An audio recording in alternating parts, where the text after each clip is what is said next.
अंग्रेज ने मुसलमानों को कमजोर किया, मुख्तलिफ अंदाज के अंदर मुसलमानों की जायदादें छीन ली और मुसलमानों के बच्चे ज़िबा कर दिए, जो कारीगर थे उनके अंगूठे कटवा दिए और जो उलमाए हक थे उनको उसने शहीद करा दिया।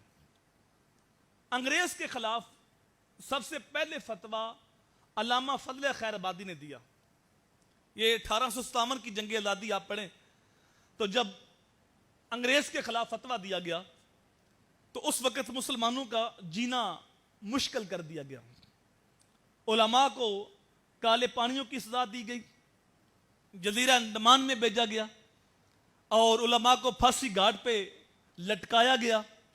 लेकिन उलमा हक फिर भी सूली के फंदे के ऊपर भी मोहम्मद अरबी के नारे लगाते रहे। अल्लामा कफैत अली काफी जब आपको फांसी घाट की तरफ ले जाया जा रहा था तो वो शख्स कहता है कि जिसने फांसी दी कि जूं जूं फांसी का फंदा करीब आ रहा था तो अल्लामा साहब के चेहरे की सुर्खियां बढ़ती जा रही थी और उस वक्त भी आपके लबों पे ये शेर थे, कोई गुल बाकी रहेगा ना चमन रह जाएगा, बस रसूलुल्लाह का दीने हसन रह जाएगा। और उस वक्त भी हजूर सल्लल्लाहु अलैहि वसल्लम की नात पढ़ते हुए उलमा ने अपनी जानें कुर्बान की और इस तहरीक को दबने नहीं दिया। लेकिन हुकूमत अंग्रेज की थी तो तहरीक को कमजोर तो कर दिया गया लेकिन खत्म नहीं हुई थी। मुख्तलिफ अंदाज के अंदर यह तहरीक आगे बढ़ती गई।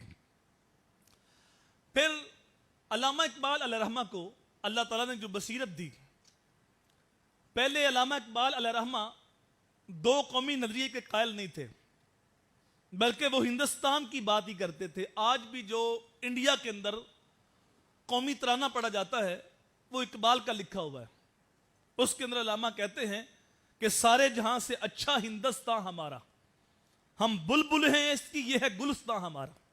उस वक्त हिंदुस्तान की बात करते हैं। फिर इन्होंने मुजद्दिद पाक के मकतूबात पढ़े और इनकी सोच तब्दील हुई तो वही इकबाल जो पहले हिंदुस्तान की बात करता था 1905 के अंदर अल्लामा इकबाल का ज़हन बदलता है तो अल्लामा इकबाल बोलते हैं कि मीरे कारवां है मेरे हिजाज अपना, इस नाम से है बाकी आराम में जहां हमारा, चीनो अरब हमारा हिंदुस्तान हमारा, मुस्लिम हम वतन है सारा जहां हमारा। अब इकबाल अफाकी पैगाम पहुंचाने लगा कि जो भी हजूर का गुलाम है, चाहे वो हिंद का है, सिंध का है, वो अराक का है, अरब का है, वो हमारा भाई लगता है और मुसलमान सारे के सारे एक हैं। और वो लोग जो इकबाल के पहले दोस्त थे उन्होंने ताना भी दिया कि पहले तो हिंदुस्तान की बात करता था अब हिजाज की बोली बोल रहा है। अल्लामा इकबाल ने उसको भी नज़म किया कि मेरे दोस्तों ने कहा कि हिंदी हुए पे नाज जिसे कल तक था हिजाजी बन बैठा, हिंदी हुए पे नाज जिसे कल तक था हिजाजी बन बैठा, अपनी महफिल का है रिंद पुराना आज नमाजी बन बैठा, ऐ मुतरब तेरे तरानों में अब अगली सी वो बात नहीं, पैगाम में जुनू जो लाया था इकबाल वो अब दुनिया में नहीं। वो दोस्त कहते इकबाल बदल गया, इसकी बोली बदल गई, इसकी टून बदल गई। तो अल्लामा इकबाल अलैहिर्रहमा की सोच जब बदलती है तो फिर अल्लामा इकबाल दो कौमी नजरिए की बात करता है। और कायदे आज़म मोहम्मद अली जिन्ना ये भी पहले अगर आप पढ़ें तो ये हिंदू मुस्लिम इत्तेहाद के इकट्ठे सफीर माने जाते थे। इनकी सोच को बदला तो अल्लामा इकबाल ने बदला। अल्लाह अकबर। और फिर जब पाकिस्तान की आज़ादी का ऐलान होता है रात 12:01 पर यह रेडियो के ऊपर आवाज गूंजती है, बिस्मिल्लाहिर्रहमानिर्रहीम, आपको मुबारक हो कि हम रेडियो पाकिस्तान से बोल रहे हैं।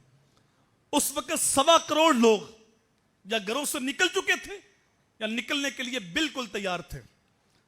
और उस वक्त जो सिख हिंदू थे मुसलमानों को खत्म करना चाह रहे थे, मुसलमानों की इज्जतों को लूटना चाह रहे थे और जो भी बच्चा बूढ़ा जवान मिला उन्होंने गाजर मूली की तरह काट के रख दिया।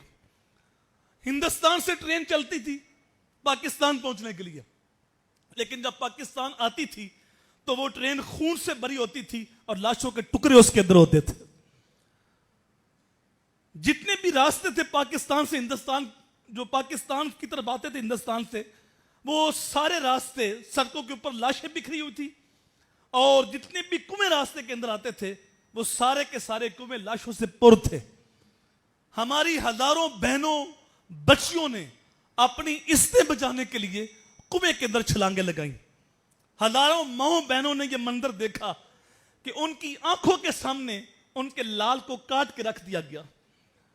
उन्होंने यह मंजर देखा कि उनकी गोदियों से बच्चे छीने गए और करपानों पर चढ़ाए गए और पटक के जमीन पे मारे गए। और जब वो बच्चे का पेट फटता तो मां रोती नहीं, चीखती नहीं, चिल्लाती नहीं, बल्कि बोलती पाकिस्तान का मतलब क्या, ला इलाहा इल्लल्लाह।